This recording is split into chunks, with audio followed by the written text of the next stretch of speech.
How sweet it is! Finally, after all these years, caught.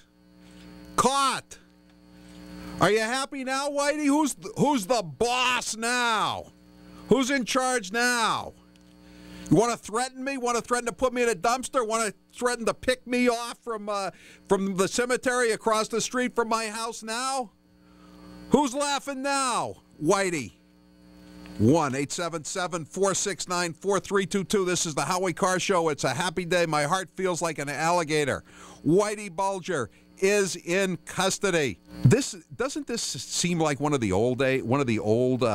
Edgar Hoover era FBI arrests? You know, they would when the most wanted list was starting out, what they would do is they'd find somebody, some criminal, and they'd basically have the house surrounded, and then they'd put him on the list, and 10 minutes later they'd arrest him. And everybody would say, wow, the FBI is really good. So now we're seeing it again.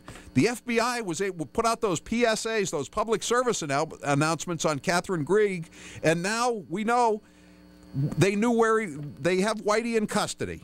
His enforcers were the FBI and other elements of law enforcement. Isn't it ironic, if this story is true, that here's this guy, Billy Bulger's brother. Billy continues to collect $200,000 a year pension. Yeah. His nephew, his favorite nephew, Chris Bulger, was just fired from his job at the probation office for various hackorama, and now it turns out that Uncle Whitey was living in a rent-controlled apartment. Exactly. They were sending the money. They were sending the money every week. They're all getting a kiss in the mail.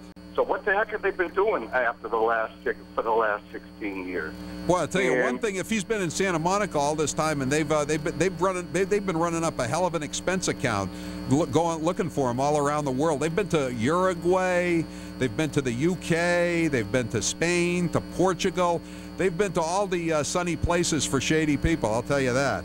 I had a job in South Boston a couple of years ago, and I'm telling you that place over the Broadway Bridge is like a different country from the rest of us. Well, I don't think it's as different now as it used to be. But somebody once said when Whitey was over there, crossing the Broadway Bridge was like going back a generation in time. And I'll certainly agree with you on that. I mean, it was very different from the rest of Boston and from Maine.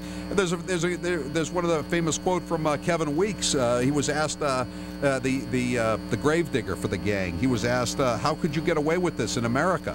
And he said, we weren't in America, we were in Boston.